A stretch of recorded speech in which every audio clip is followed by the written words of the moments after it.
Hello friend, जी जब Saxena, welcome to my YouTube channel SEO Pathshala. तो फ्रेंड, जैसे आपको पता है वर्डप्रेस की प्लेलिस्ट चल रही है, बैक टू बैक वीडियोस आ रहे हैं। 30 वीडियोस ऑलरेडी बन चुके हैं। तो जैसे मेरी वेबसाइट मैंने होस्ट पहले स्टार्टिंग से स्क्रैच से हमने हर चीज़ डिस्कस करी। होस्टिंगर लिया, होस्टिंगर में मैंने किस तरीके से अपनी वेबसाइट को इंटीग्रेट करा, उसके बाद एक्स्ट्रा थीम ली, वर्डप्रेस के सारे वीडियोस मैंने बनाए स्क्रैच लेवल से। आपको डेवलपमेंट सारा बताया कि किस तरीके से कंटेनर लिया, फिर एडिट विद एलिमेंटोर करा। अब ऑन पेज ऑप्टिमाइजेशन भी मेरा साथ के साथ चल रहा है। तो अब ये टाइम आ चुका है कि मैं अब अपनी वेबसाइट को Google search console, GA4, GTM, इन सब थर्ड पार्टी टूल्स जो गूगल के प्रोडक्ट्स होते हैं उनसे कनेक्ट करूं। तो आज के वीडियो में हम डिस्कस करेंगे कैसे हम गूगल सर्च कंसोल को अपनी वेबसाइट से कनेक्ट कर सकते हैं। तो उसके लिए आपको सबसे पहले इसे यहाँ पे जाना होगा, और जो भी मेल आईडी होगी, जैसे मेरी ये मैं अब नई मेल आईडी यूज़ कर रहा हूँ, ये वाली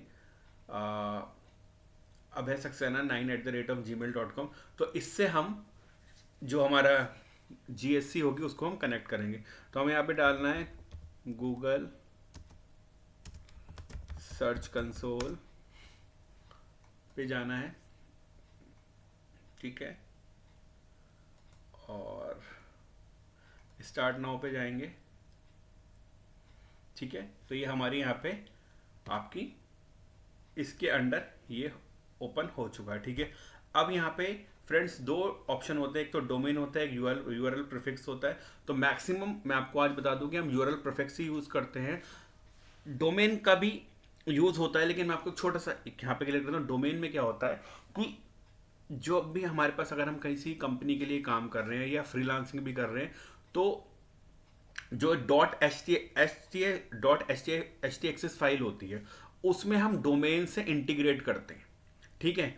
लेकिन यूआरएल प्रीफिक्स में हम, क्योंकि कई बार क्या होता है हमारे पास जो प्रोजेक्ट आते हैं वो क्लाइंट्स के आते हैं, वो लोग अपनी ये फाइल हमारे साथ शेयर नहीं करते, ठीक है। तो वो बोलते हैं कि आप खुद ही कनेक्ट कर लो। तो हम यूआरएल प्रीफिक्स 99% टाइम्स हम यही ऑप्शन चूज करते हैं। डोमेन और यूआरएल प्रीफिक्स में एक ही चीज होती है कॉमन।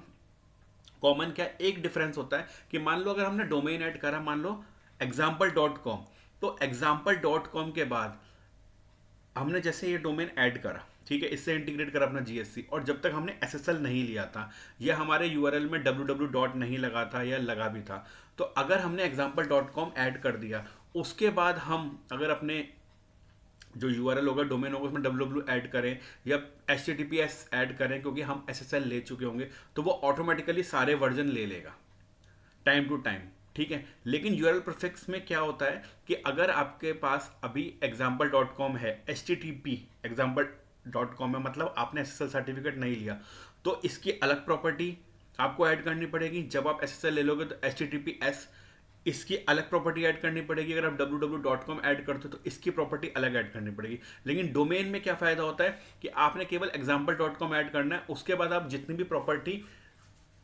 नहीं बनाओगे ऑटोमेटिकली वो रिजल्ट फैच होते चले जाएंगे। तो हम लोग आज बात करेंगे यूआरएल प्रीफिक्स की। तो यूआरएल प्रीफिक्स में हम जाएंगे, आपको पता है ये मेरा डोमेन है, इसको मैंने यहाँ से कॉपी करा, ये लिया, और इस एक minute, sorry sorry sorry sorry sorry, क्या कर रहा है,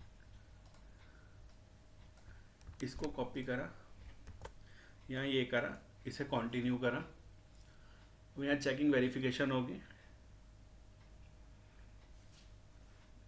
ठीक है। हम नीचे जाएंगे, हमारे पास चार ऑप्शन आ जाते हैं, Google analytics, GTM, domain name provider.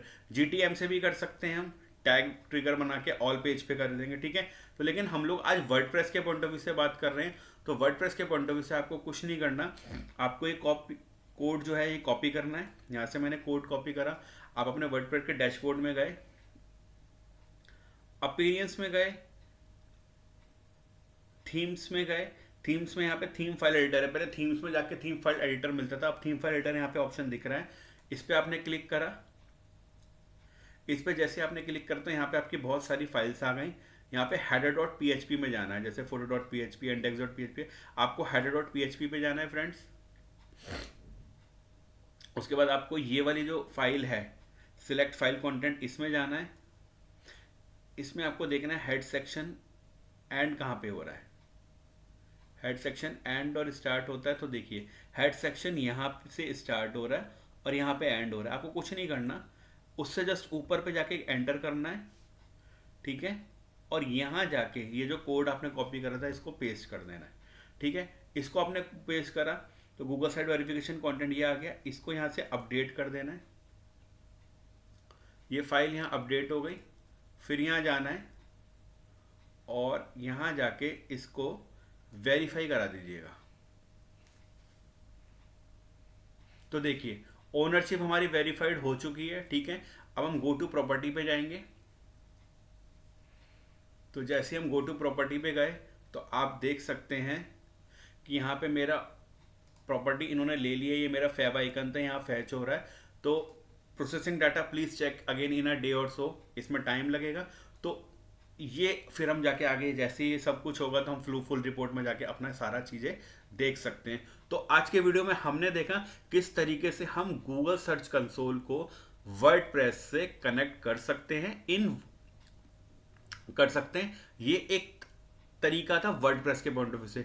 GTM का भी एक तरीका होता है, कैसे एक टैग ट्रिगर बनाएंगे और उसमें वहां पे ऑल फाइल सेलेक्ट करके वहां पे एक HTML का ऑप्शन होता है, वहां पे आप कोड पेस्ट कर सकते हैं। वो भी मैं आपको बताऊंगा जब हम GTM से कनेक्ट करेंगे, तो वहीं पे मैं आपको वीडियो बनाऊंगा कि वहां से कैसे कनेक्ट कर सकते हैं।